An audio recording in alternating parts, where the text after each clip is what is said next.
Okay, welcome everybody.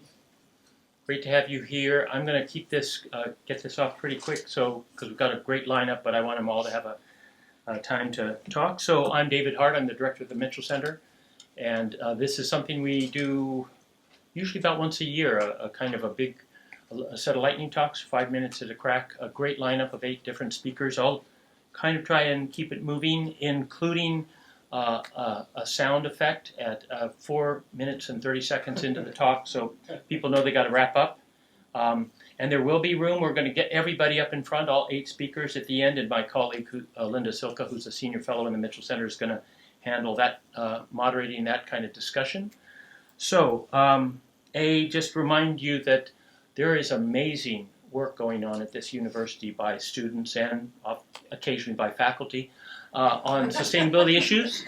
And so it's a great treat to hear the latest, coolest stuff that's going on, whether it's this group or any others. And so there's always new things. And the Mitchell Center is just one of a whole lot of places. I've just come back from the University of Michigan where cool things are happening there too. But the reason they wanted me there was because they thought the things students that are doing here is way interesting at a national and at a global level, and I can tell you more about that sometime. So I will try to at least let you know who's coming up next. The first talk, which you can see up here, is by Parker Gassett, so take it away, Parker. So there is growing commitment and also enthusiasm for addressing ocean acidification through scientific research and also through global policy.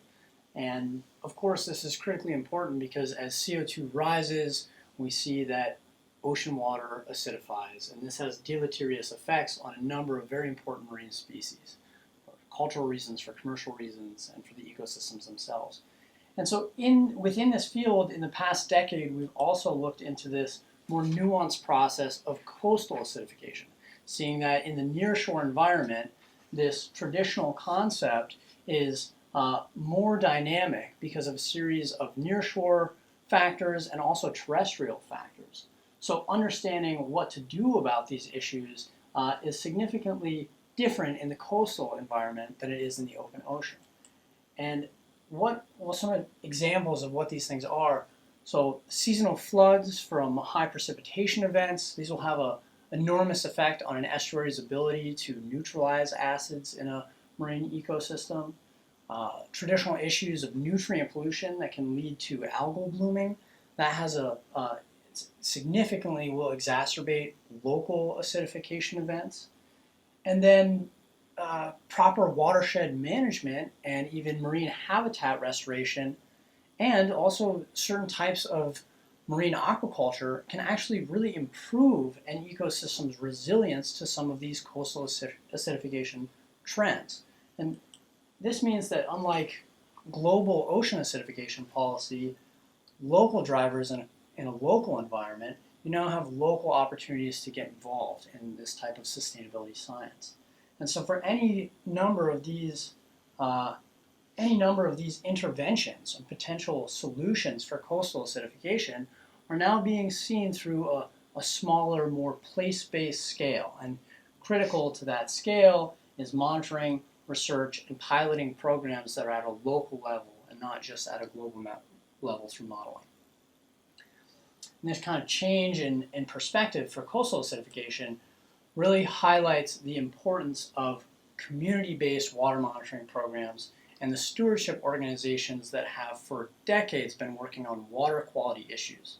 We now understand that in a large part, coastal acidification can be put in this context of local water quality, even as global trends and climate change advances elsewhere.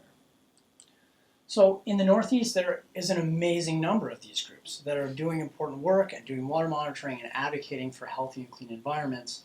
And in the past 2 years, by reaching out to these organizations through phone calls and surveys and in-person meetings, we found that there is enormous capacity to bring these organizations on board with federal and state coastal acidification research and eventually for policy and management opportunities for these issues.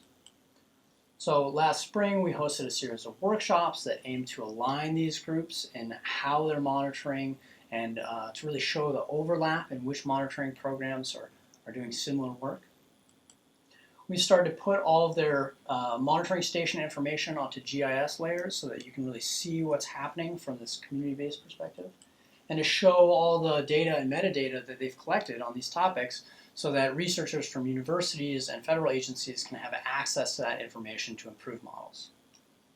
And next year, we plan to, from the same group that's been working in these workshops, to co-create and kick off the first ever Shell Day.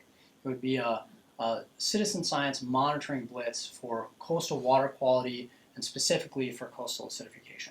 So bring these organizations together and helping them collectively to advance this issue from a local perspective has really been the drive of some of my work.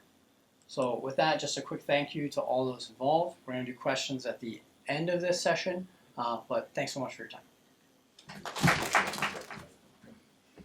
Hi, my name is Skyler Horton, and today I'm going to be talking about a little bit about the research that I've been doing with regards to food waste management. So food waste is a very multi-dimensional problem which demands multiple different disciplines to adequately gain a full scope of the problem.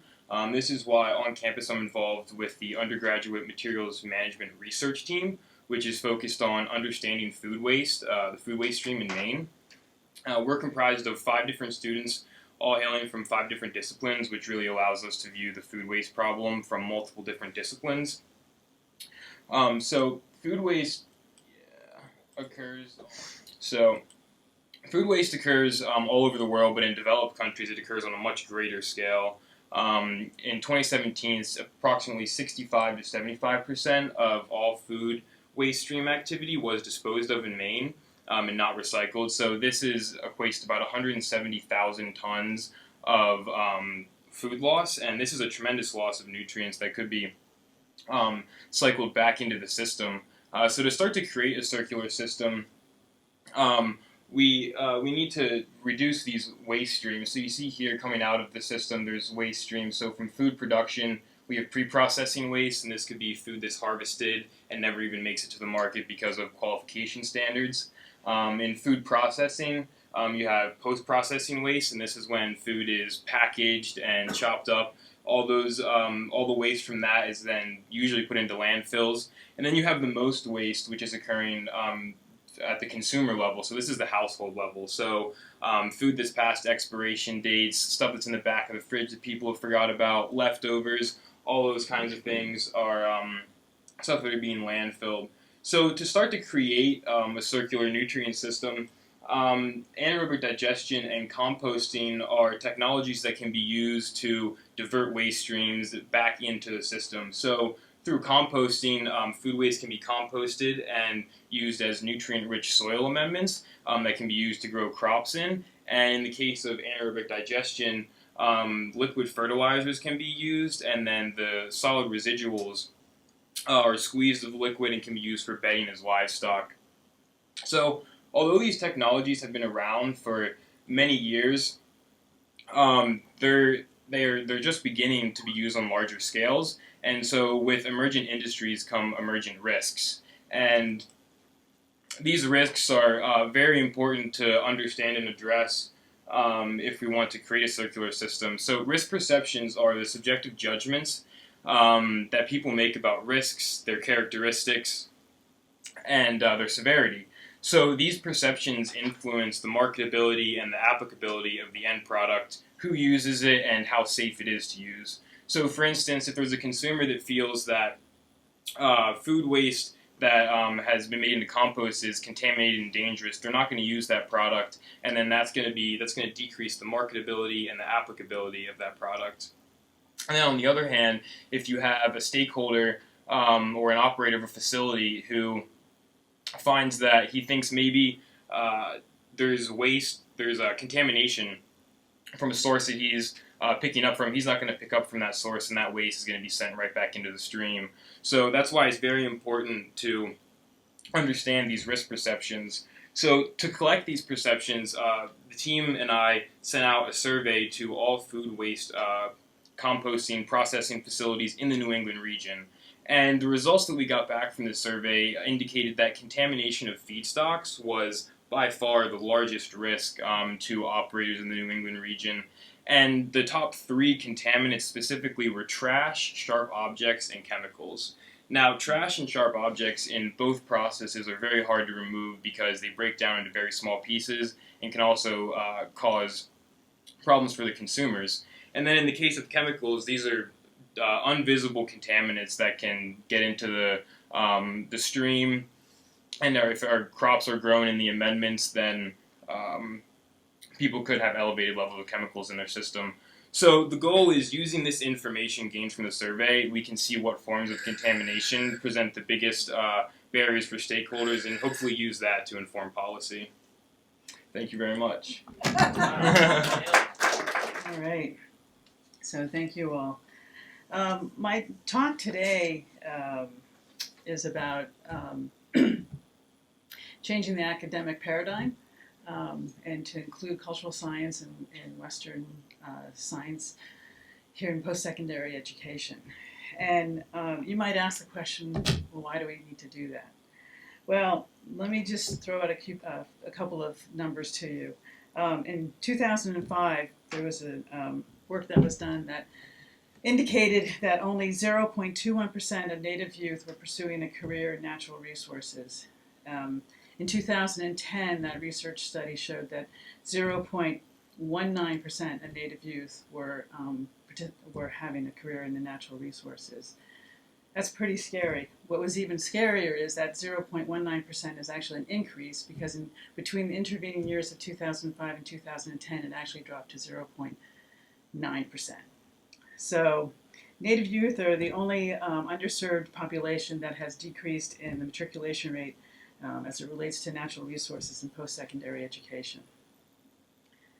So that's why we're doing this. In 2013, I had an opportunity to join the Wabanaki Center at the University of Maine and work with the Wabanaki community to develop a model education program to encourage high school students to be persistent in and develop a passion for science. And it was done through a couple of different ways. We were looking at combining cultural science and Western science in a number of different venues, to include Earth Camp, mini camps, and after-school programs and internships, so the students could understand the connection and the link that cultural science provided with the Western science. And that program has grown over the years. We have, actually, it's now called the Wabanaki Youth and Science Program. And it's a 501c3 program, and it's recognized as a tribal entity. But I think the most exciting thing that's happened about the WAYS program is that we've seen a 15% increase over the last few years of Native youth that are attending the University of Maine in the STEM fields. So that's very exciting. And I can't say it's all been attributed to the WAYS program, but I would suspect a substantial number is attributed to the WAYS program because of the number of WAYS students that we have here at Maine. But then that begins a dilemma, because now we have the same issue of how are we going to have Native youth success in post-secondary education.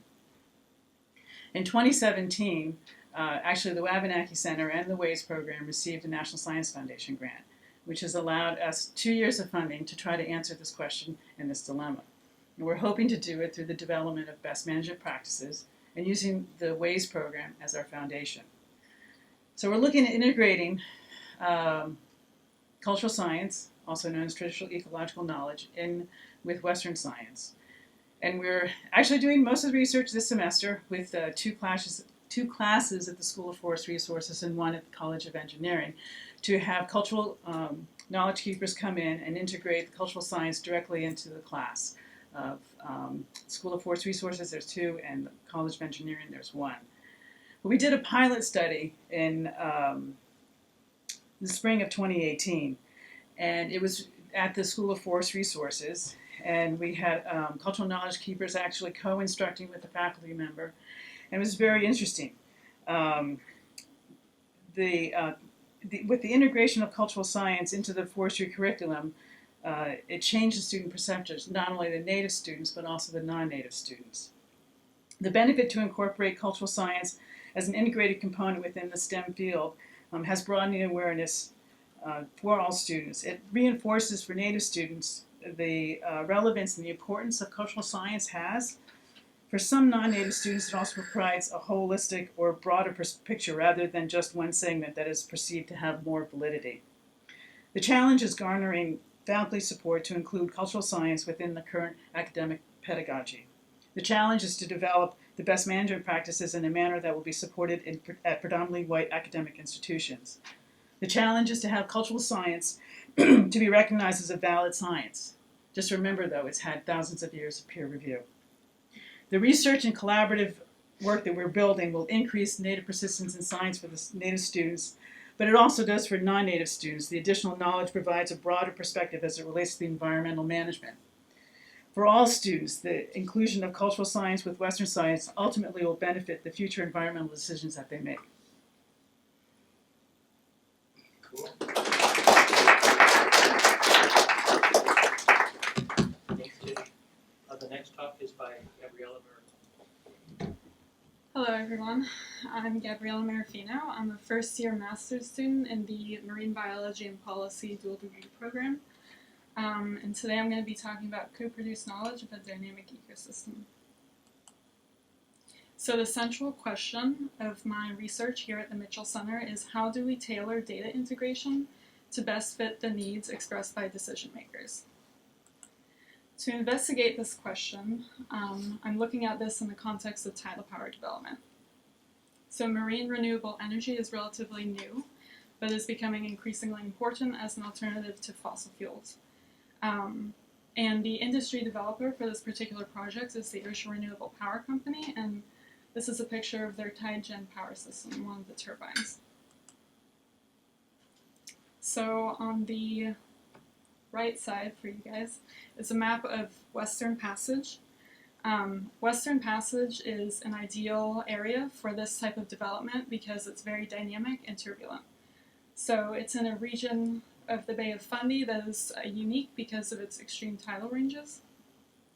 So because it's so dynamic and turbulent, it's also a very difficult area to conduct biophysical surveys in.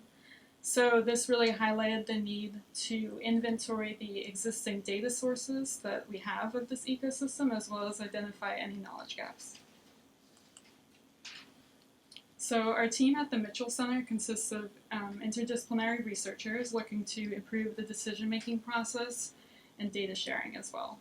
So to do this, we've organized quarterly stakeholder meetings. The first one was held in September and included individuals from NOAA, DEP, the SIPIAC Environmental Department, as well as members of our own research team and ORPC. So a major challenge in the decision-making process related to management and policy is the lack of usable and accessible information for decision makers. So to address this, we want to understand stakeholder perceptions of data usability. So at the first stakeholder meeting, we really focused on the decisions that these stakeholders are making and their roles at their given agencies, as well as the information that they use most often to make these decisions. So these are some of the decision topics that were mentioned by stakeholders during the first meeting. Something that came up over and over again was the decision, the need to evaluate cumulative impacts as well as ecosystem interactions. So we then asked stakeholders for these given decisions that they're making, what information do they most use?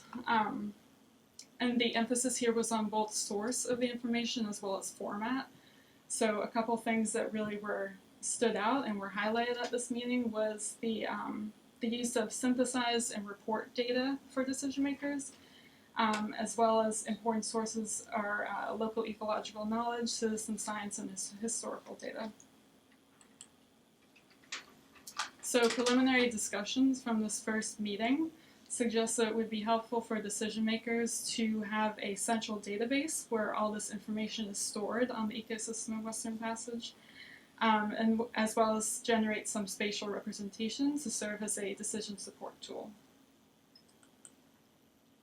So as we continue these quarterly stakeholder meetings, part of my role is going to be reflecting on how responsive we are to the needs expressed by stakeholders related to data usability and accessibility. In addition, I will be starting the data integration process. This is my first semester, so this is just beginning. and then ultimately develop this decision support tool to help with the decision-making process related to this development. Hello everyone, my name is Jianheng. I'm a master student from the School of Forest Resource. Today I will give telling a project that we developed. We use the forest inventory data to explore the forest landowners' activities. Okay. Just some background. As we know that Maine is heavily forested and heavily dominated by the private ownership. The balanced removal and growth rate was guaranteeing our sustainable harvest and generate about 8.5 million in the industry sales and 33,000 jobs. The family and individuals hold about 32% of the forest land, which most of was in the northern part of southern and central part of the Maine. The corporate holds about 59% of the forest and focus majorly on the commercial production. And the corporate ownership has been great shift from the industry forest to the corporate from the industry corporate to the investment institutions such as timbers and rails, and this has caused about the change of the industry structures and their behaviors. Along with the soft markets in the Maine, many pulpwood and papers has been closed, and their shares of the total export has been dropped for about nearly half. Sorry. The conservation land of initiatives have been greatly increased. By now, may have about 3 million acres of the forest land, and the about 2 million acres by the land trust, and so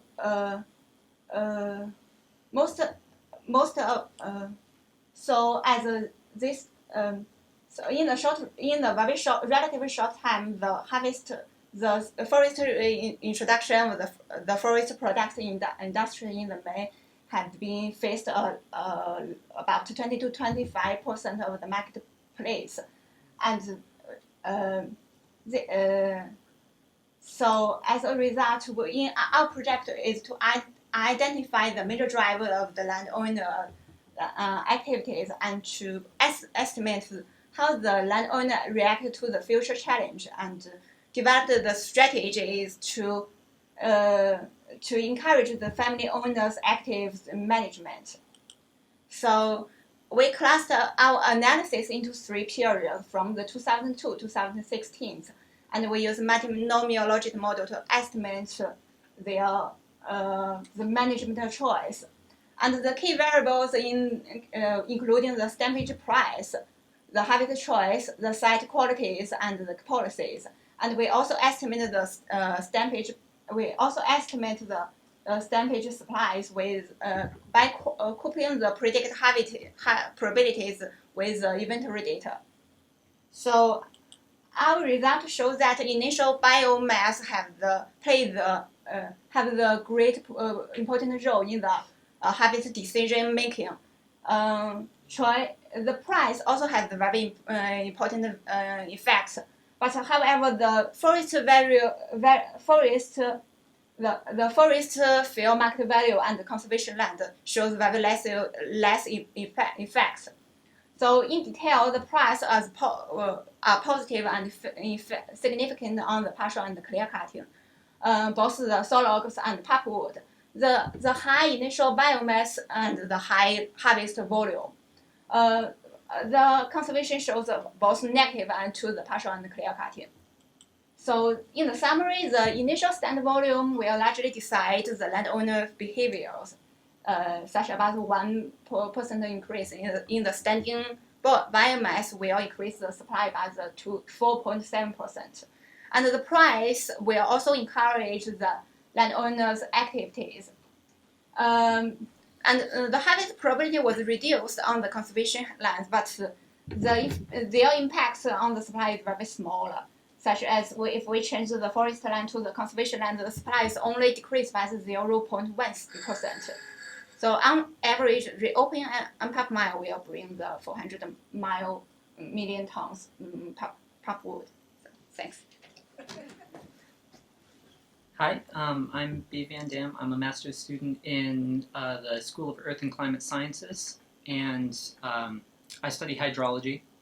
And in the field of hydrology, we care a lot about flow paths. Basically, the question of when water falls from the sky or melts out of snow, and it's on the land surface, where does it go, and how long does it take to get there?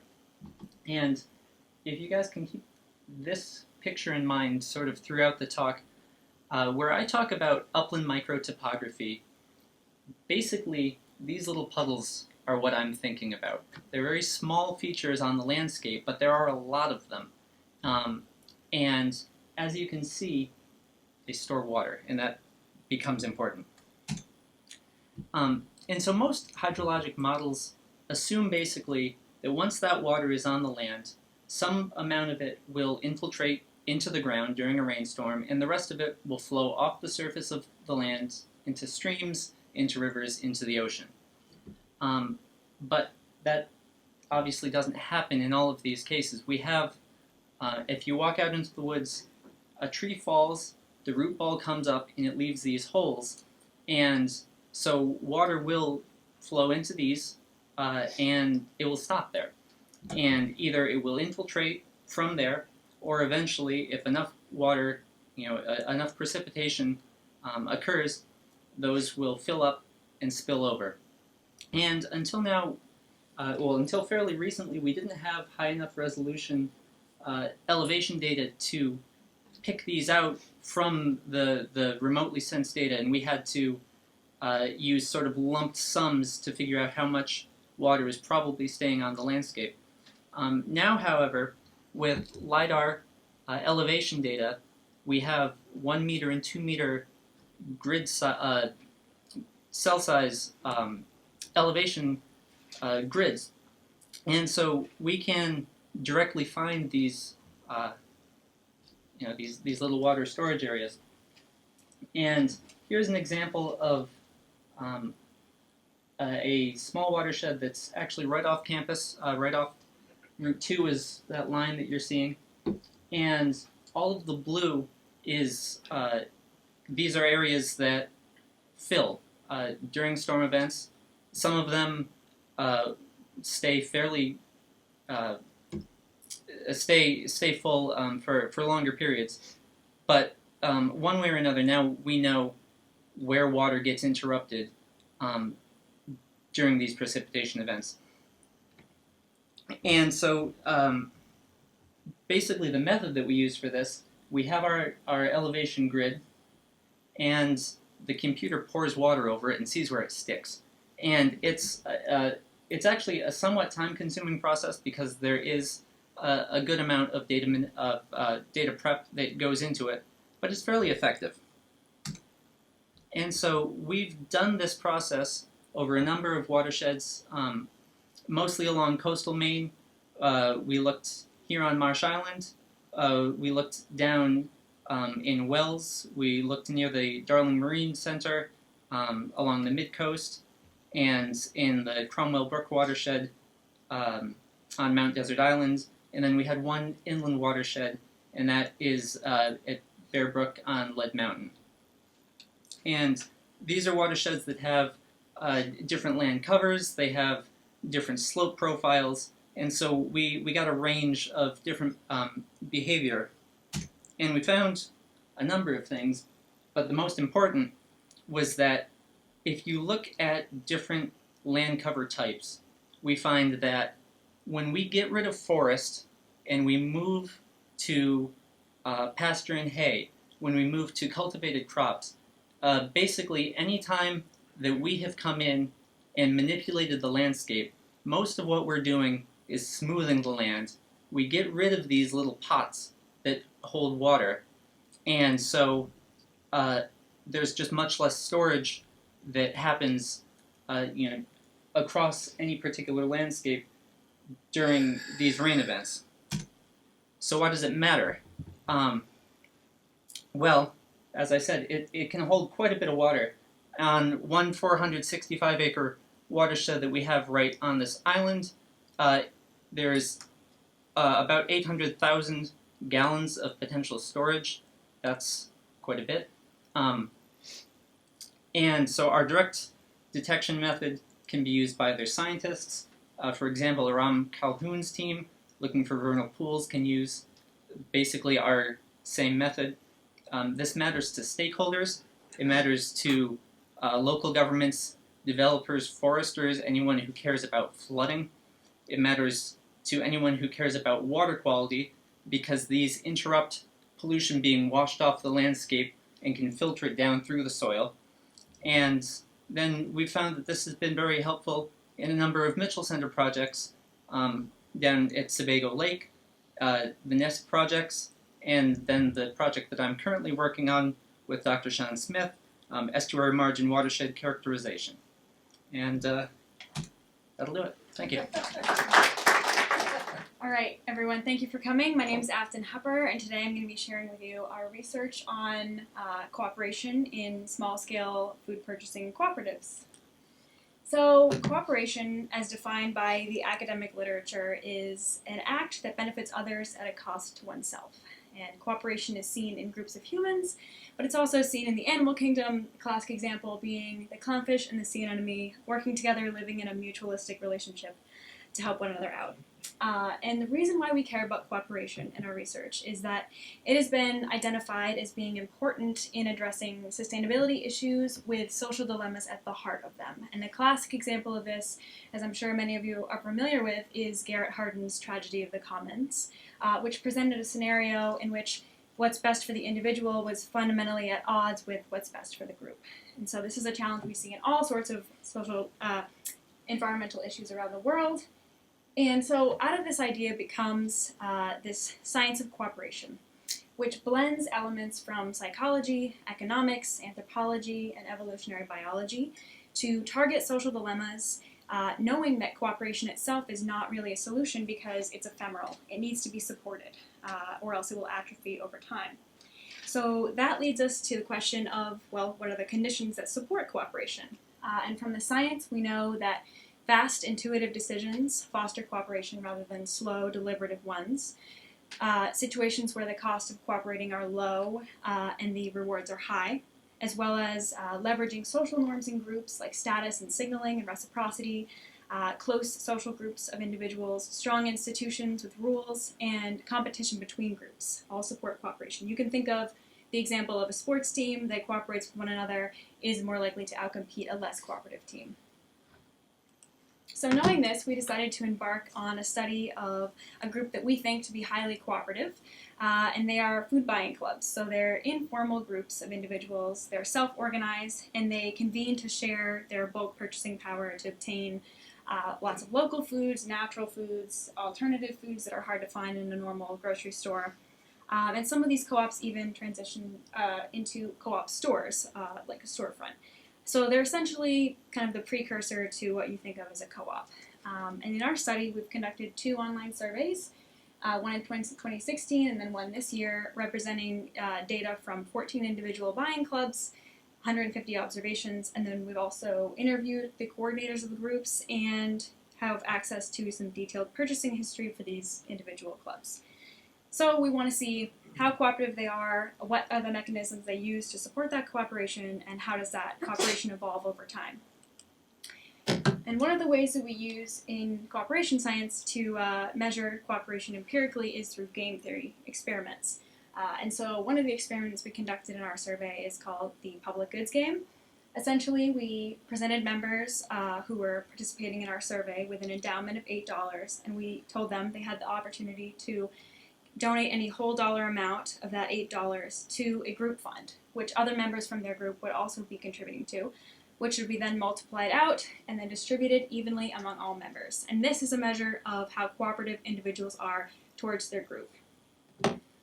And looking at the results, we found a staggering result, and it's that on average, members gave away 71% of their endowment to the group fund, which is a significant increase from all other groups studied academically, going everywhere from white, industrial, rich, democratic, educated societies, students, usually college students, to agricultural villages, and super close-knit groups studied around the world. So this is pretty amazing. And further, we know that the number of rules in each buying club is positively correlated with how much groups are giving away in the experiment. So this supports our idea that clubs with more rules, that are more formal, are able to enforce cooperation better in their groups. And we know that having more rules over time helps clubs survive. As clubs grow older, their membership increases, and so does the number of rules they've adopted and the formality of those rules to keep cooperation going. And finally, our next steps would be identifying some key differences between these groups using comparative methods like bootstrapping, looking for signs of cooperation in their purchasing history, particularly through the split bulk items that they're purchasing, and other exploratory methods. Thank you. Great. Good afternoon. My name is Marina Cucuzza, and I'm a graduate student in the dual marine biology and marine policy master's program in the School of Marine Sciences. And I'm here today to share with you some of my work related to comprehensive plans and how they can serve as tools to foster resilience in coastal communities. Coastal communities around the world face compounding stressors from biophysical, social, and economic factors. In Maine, changing ocean conditions, declines in key marine fisheries, and the loss of working waterfront infrastructure are some of the many challenges that threaten the resilience of coastal communities throughout the state. So as a result, municipalities and citizens have important questions and also concerns about the capacity of their communities to adapt and respond in the face of change. In this context, we define resilience as the ability of coastal communities to withstand disturbances without fundamentally changing their essential identity, structure, and function. So coastal communities can't control all the factors that affect them, but they can plan for and anticipate many of these factors, therefore increasing their adaptive capacity. Comprehensive planning is a mechanism to do so. It serves as a blueprint for the future of a community. They're written by communities, and they're intended to represent priorities of the community. And they cover different factors such as housing, transportation, infrastructure, as well as natural resources. And they're intended to represent the major priorities of the community, and they also inventory different trends and outline objectives and create policies for the future of the community. So one town that's currently undergoing the comprehensive planning process is Georgetown, Maine. And Georgetown is a small island located in Saginaw County, and it's connected by the mainland near Bath in the Mid-Coast region. And like many coastal communities in Maine, Georgetown is facing numerous challenges related to marine resource concerns. So for example, they've experienced declining shellfish populations over time, there's been an increased rise in invasive species, and they're also increasingly being dependent on lobsters for fishing. The community has recognized the importance of diversifying the marine economy, and they're using the comprehensive planning process as a mechanism to identify potential challenges and address some of these. So over the last year and a half, I've served on the Marine Resources Subcommittee of the Georgetown Comprehensive Plan, and largely that's been initiated through a partnership with the community as well as the Department of Marine Resources to be able to acquire data for fisheries landings information. So my role in this project has really been to attend these monthly Shellfish Committee meetings and Marine Resources Subcommittee meetings, and I've done a lot of listening to the community and trying to understand their challenges and their concerns about the future of marine resources. I've been trying to identify data needs and try to fill data gaps and analyze fisheries landings information for them to describe trends over time. Also, last summer I sent out a survey to the fishing community, both recreational and commercial fishers, and the goal of this survey was really to collect their ideas for how they see the future of marine resources in the community, and also provide a platform for them to identify concerns, challenges, and opportunities. So working in Georgetown has really sparked my interest to understand how other coastal communities in Maine are incorporating these principles of social ecological resilience in their planning efforts. So to do this, I analyzed 20 comprehensive plans in the Mid-Coast Maine region, and I developed first a series of indicators that represent social, ecological, and economic resilience. And these indicators were based on nationally recognized indicator frameworks such as the FEMA and NOAA Coastal Community Resilience Frameworks.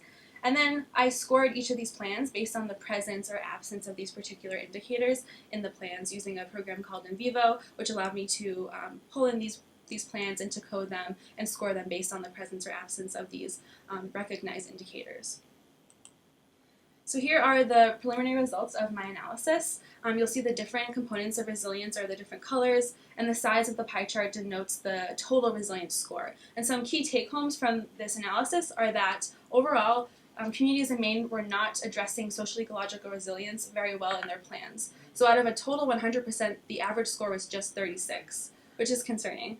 We also noticed there's heterogeneity in how these communities are talking about resilience. So often a lot of social factors related to resilience were expressed more so than particular economic and ecological factors. So often I found that communities were talking about maintaining the rural nature of their community as opposed to addressing issues related to sea level rise and climate change impacts. I'm currently in the process of expanding this analysis to include the entire coast of Maine too. So in conclusion, my direct level engagement working with the town of Georgetown and my comprehensive plan analysis has shown that there is a real need for comprehensive plans in Maine to address resilience in local planning documents, and that these plans can actually serve as tools for communities to mobilize and to create policy to enhance their resilience and adaptive capacity at the municipal level in the face of change. Thank you.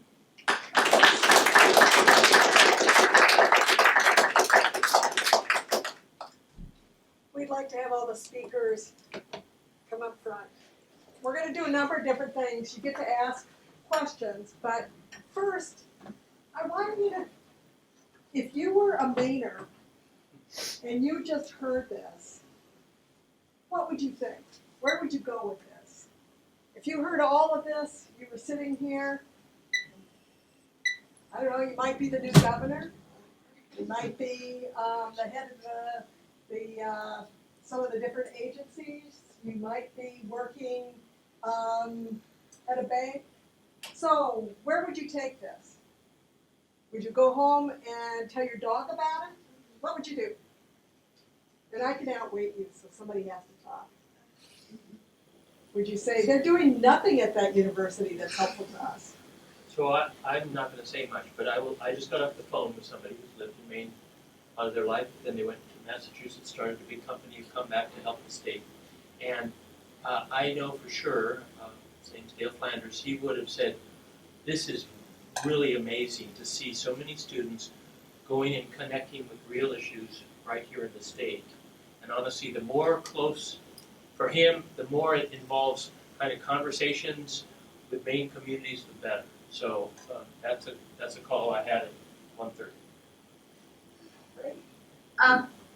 Hi, Linda. Yeah?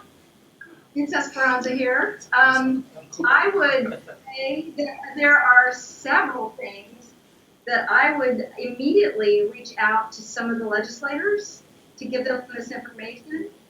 And I'm also really pleased at the last speaker because there's some information I can use coming up for some conversations with people who are in the know and making decisions. So I thought that was amazing. Every single talk was really helpful. Thank you.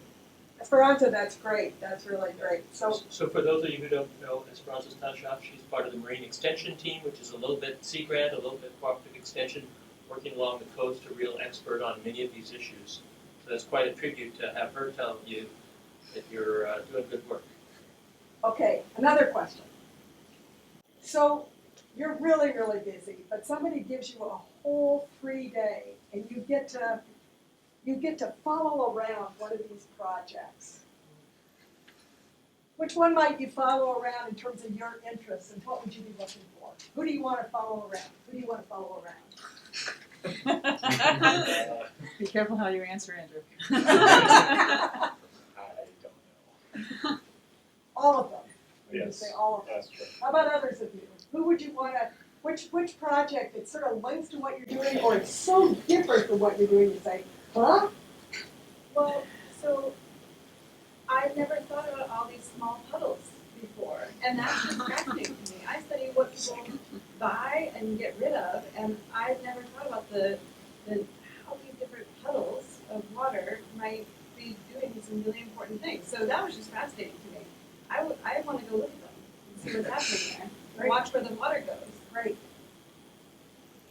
I'd be interested to hear a little bit more about the ways program and what learn a little bit more about coastal science and see what it entails and how it can be integrated into a Western science paradigm. Great, great.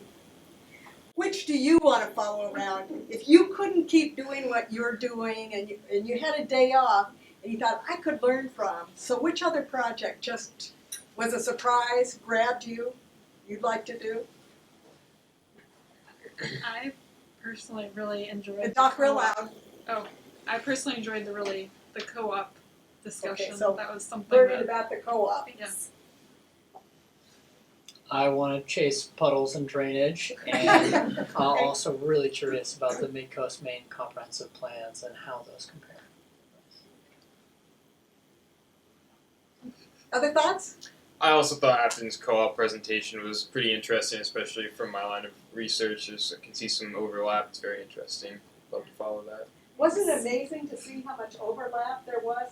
Very different topics, but there was really interesting overlap. What questions came to you as you were listening to these? What jumped out at you that you didn't understand, or you did understand but you thought, what?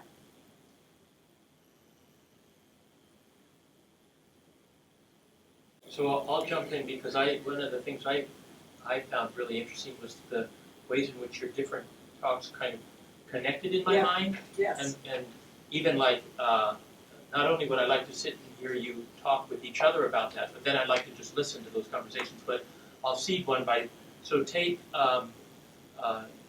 Jianheng's presentation about how the forest practices and the way in which, depending on how you manage a forest, you change hydrology. So is anybody thinking about the intersection of those two things? Like when people are managing forests, do they care about where water goes? Should they? Anyway, those were things that I could think of those for many of your presentations. It was really interesting. Well, I was also thinking about connections, and particularly thinking about co-ops and food waste, or coastal planning, and acidification, like, grassroots level action on coastal acidification. Like, it just seems like there's all these tools available to people. We just have to make the connections for them. Which, if I can just add, so oftentimes when I talk about this kind of work that students like you are doing to people off campus, one of the things that they're really fascinated by is the idea that you're helping to connect the dots. That's a phrase they like. And I think all of you are both doing that in your projects, but you could probably, at a little higher altitude, think about connecting another set of dots in the way that Bree just described. It's pretty cool, because not lots of people get stuck in their world where there's just this one dot, Yes. right? That's it for them, and sometimes you miss some pretty important things. So Sean? Wait. Oh. I just wanted to mention that our new governor, Janet Mills, has a little entry at the bottom of her website asking for ideas. So I think we should all think about ways to work with our advisors, put a professor name on there and talk about what we have for ideas for improving things in the state of Maine, whether that's the economy, economic resilience, ecological resilience, social dynamics, culture, all those things. I mean, I think all of these talks did a great job of touching on all of those. And thank you for picking talks that varied so much and touching on all these different things, yet connecting at the same time. And I think we should take the opportunity to reach out to Janet. This is a fantastic idea, and I just want to say that if you look in the November 15th Portland Press Herald on Mills and Transition Team, you'll see a picture and a list of all the members of the transition team.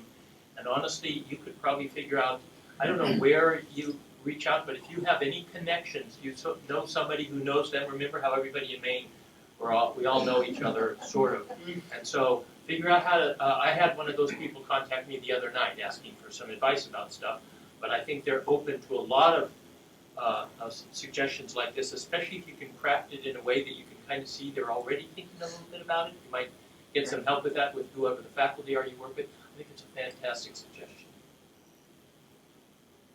And we'd all be happy to help. Yeah. Make it happen. Thank you. Sean, I don't mean to pick on you, but you've lived a really interesting life where you've worked outside of academia and inside of academia, seen the kinds of ways people are trying to think about the problems and use information. What do you think in terms of what you heard here that would help us think about those kinds of issues? That's spot on. It's I think of it in terms of support for decisions, and but the one part that I thought was I only saw the last meeting earlier, so I got to the last 3 talks. But one consistency is it's not just about where you are today, but it's about the changes that happened from yesterday and what the changes are predicted for the future. I mean, we're thinking about smoothing off the land by different land uses. We're talking about communities changing the structure of their community and adapting to changes in the seafood industry and the environmental conditions. A lot of things going on at once, and a lot of it's about change and how to manage change over time. And I bet you want just a little bit of time, we're just about out of time, but a little bit of time to come up and tell them what a great job they did. So we're going to give them another thank you.